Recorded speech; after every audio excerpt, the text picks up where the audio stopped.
Welcome back on the AM show. We take you to Bawku now, where the Chief of Army Staff, Major General Lawrence Kweku Betanu, has visited the area, asking the feuding factions to work collaboratively, closely with the security agencies to restore peace in that area. We asked this morning what the significance of this visit would be, what it would mean to the peace process. Joining us for a conversation, we have Albert Sori. He's our correspondent on the beat. Albert, first off, we'd like to find out what exactly the situation is on the ground in respect of this visit.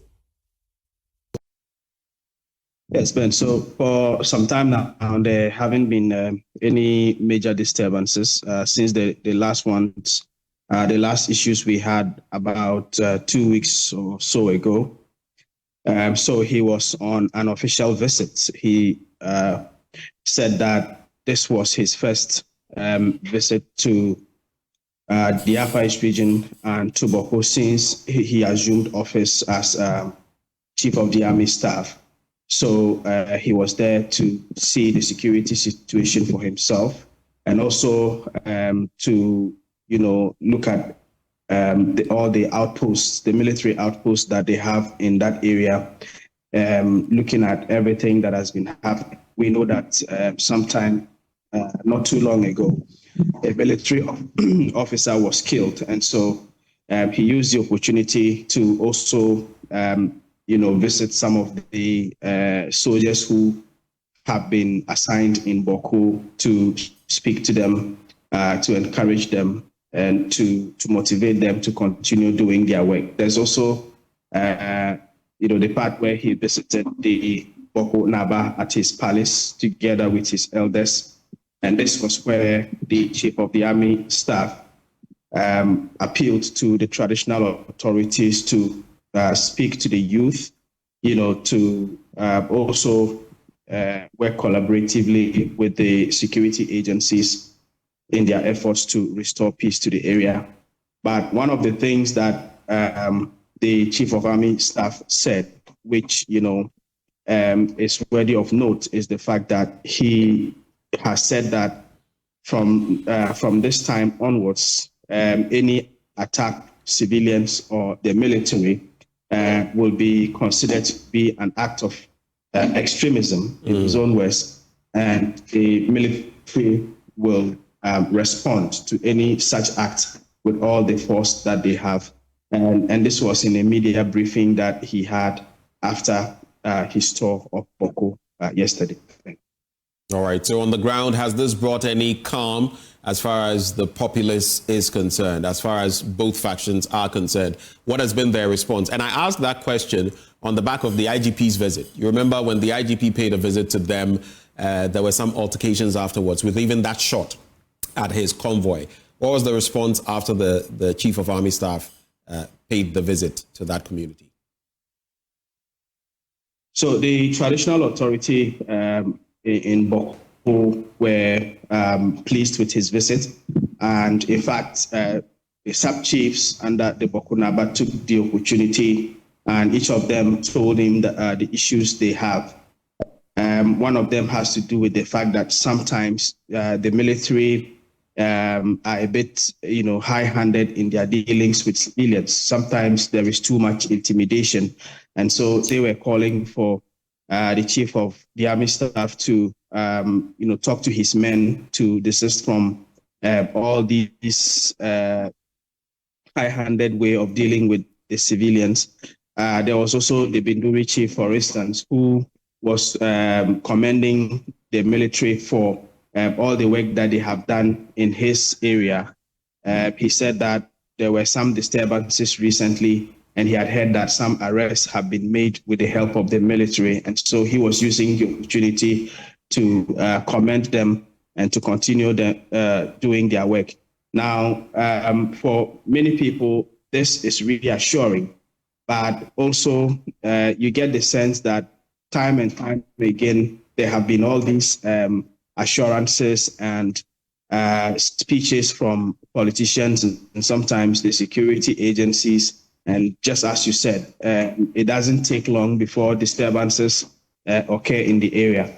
So many are hoping that the words from the Chief of Army Staff are not just, words, but words that will be followed with action, just as he promised to do.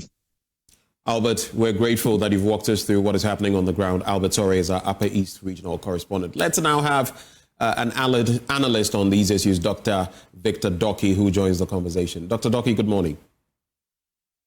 Good morning to you. Can you hear me? I can hear you loud and clear. The Chief of Army Staff, Major General Gbetanu, has served a word of caution while he's calling for collaboration, which will hopefully yield peace. He also has some strong words. He says, I'll serve a word of caution to all, especially those fomenting the trouble in Bawku, that their days are getting numbered. Any attack on innocent civilians or any military personnel will be considered an act of extremism and will be met with deliberate full strength. Note, deliberate full strength and resolve of our forces. How do you react from this standpoint to the visit of the Chief of Army Staff? Thank you very much. Before I get to the main question, now let's look at the number of times we've had the security chiefs visit the area. And then let's take a look at the wordings of their press relations or whatever you want to call it.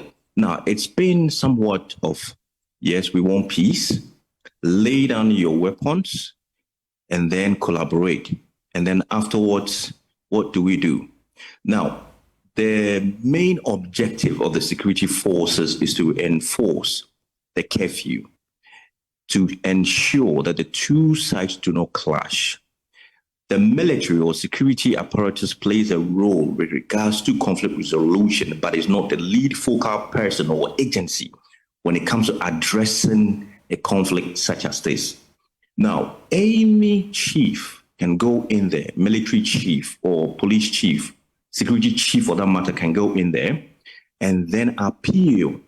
That is what is happening.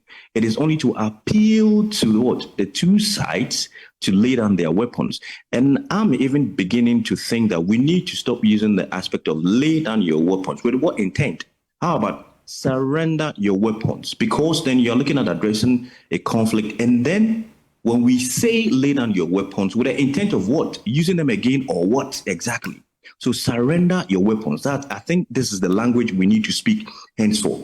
Now, the main objective of the security chief is to, one, whip up morale of his men. Coming to the wording, I wish and only can appeal to the security chiefs to be mindful of such wordings. It only aggravates tensions. It only angers some aspect of this conflict. Some, people who are not happy with the way so far the security apparatus has dealt with issues, i.e. accusations, allegations about supporting one faction against the other. Okay, we all know that as at this time, there are criminal elements in there taking advantage of the situation. Are we looking at how we can collaborate well with the people? We are talking about community collaboration. If you don't have the collaboration of the community to identify those who are causing the criminal, i.e. attack on the security personnel themselves, our intelligence may not ascertain the fact. So we Dr. need Doki, a quick intervention. What aspect of the wording is problematic, especially considering that we've had the attacks on the police and the military as well in recent times? I want you to situate what exactly you find unsavory in the communication. Right.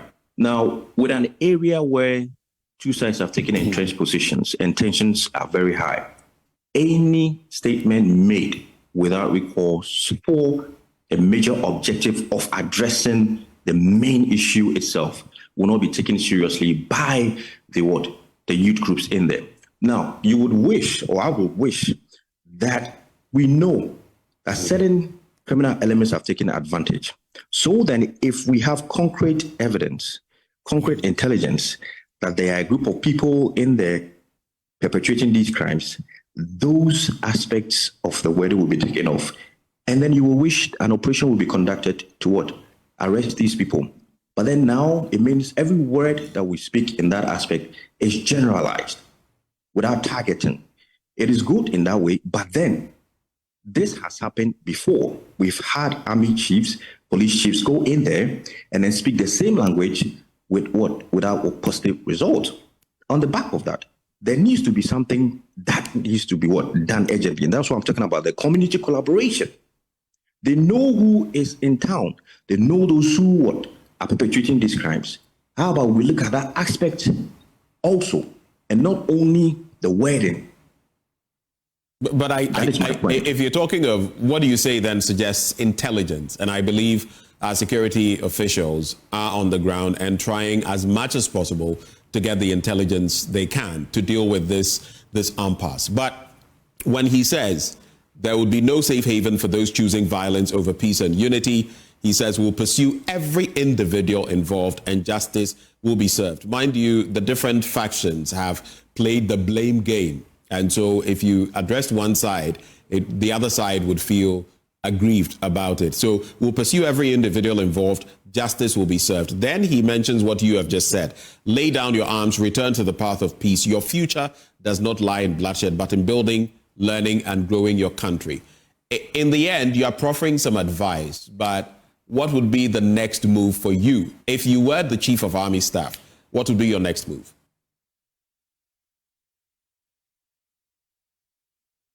Dr. Doki, are you with me?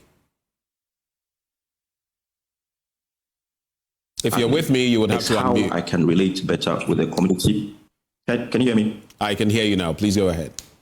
Okay, sorry. I think there's an interjection. So what I'm talking about is, now what I would do differently is how to get the youth groups involved. I think we are neglecting the aspect of the youth. Get the youth group. I believe working together with the community. The Bawku Ethnic Peace Committee is very, very much the tool which we can rely on in this critical moment. Because trust me, these committee members know every inch of the area and can relate better to the youth. So if I go in there and I make a general statement, it is heard. But then it may not trickle down to the grassroots as we want it to.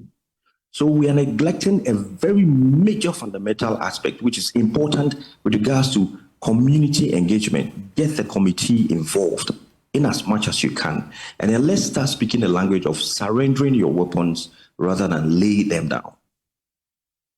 I see.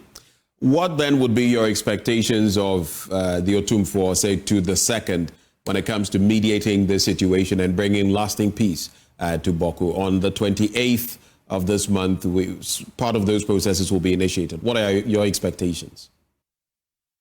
Well, I'm expecting that, first of all, the two sides that have taken entrenched positions will come to terms and agree on recommendations and action plans with regards to the roadmap.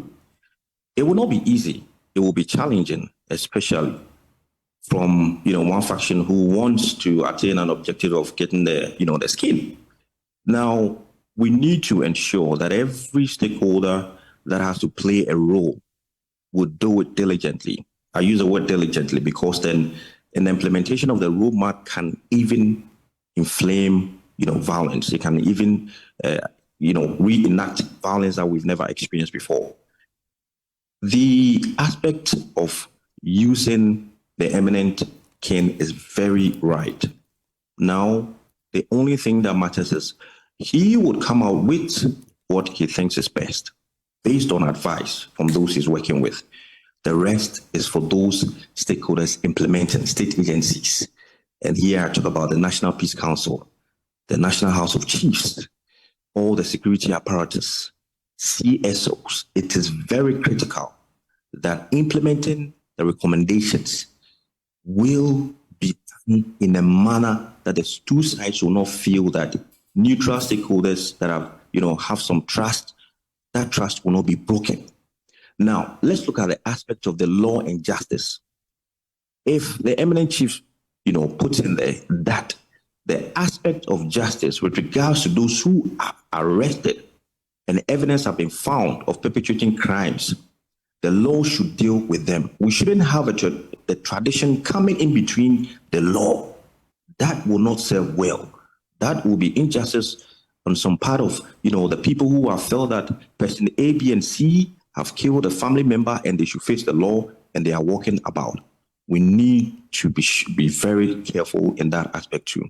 And by and large, I'm hoping that whatever that comes out will be implemented, and the two sides, it depends on the two sides, who I know will not be forced to take up any issue, but they themselves will be willing to give out strategies or opinions, suggestions that they themselves have alone agreed to, for the king to facilitate, or stakeholders to facilitate for them to achieve peace in Bawku.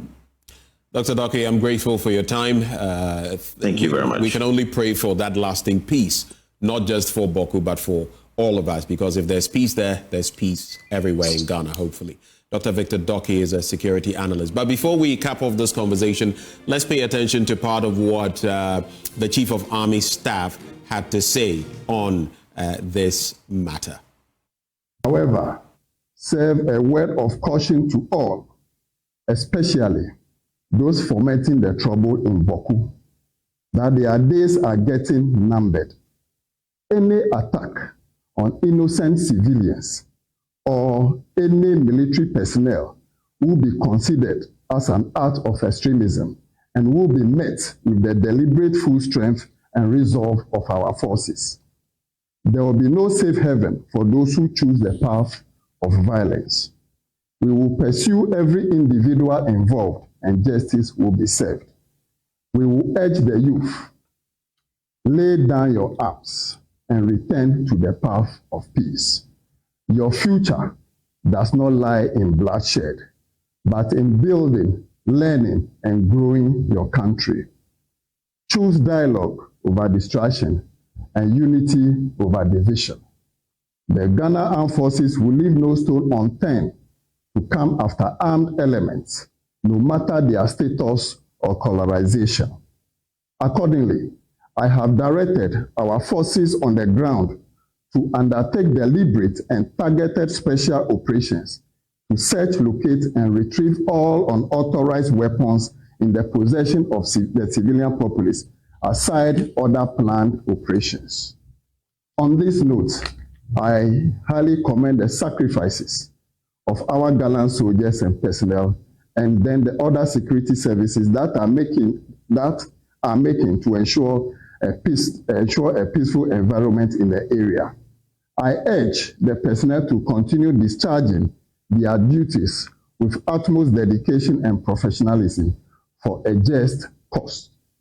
God and Allah bless and guide us to overcome. Thank you very much. And that was the Chief of Army Staff, Major General Lawrence Kweku Gbetanu there. Well, we'll be heading into our next conversations. We'll be finding out what the Ghana Meteorological Agency will tell us when it comes to the rains and what to expect, as well as Big Chef and what we can expect on that. But before we take that break, it's an exclusive Easter sales promotion happening now in all CompuGhana branches. From now till the 30th day of April, you get up to 50% off when you buy top brands like LG, Samsung, TCL, HP, Lenovo, Tecno, Infinix, itel, and many more. You can win an 85-inch smart TV, iPhones, laptops, juicers, rice cookers, and so much more. So, shop for your laptops, printers, mobile phones, television sets, air conditioners, home theaters, fridges, and many more from that entity. With a minimum of 1,000 Ghana cedis purchase, you can enter into the draw by simply texting your invoice number to the special short code. The raffle draw is on the 2nd of May, so shop online at www.compughana.com or visit any of our showrooms. The call number 0302 752 020. On WhatsApp 0243 143 143. We'll be back with more action shortly.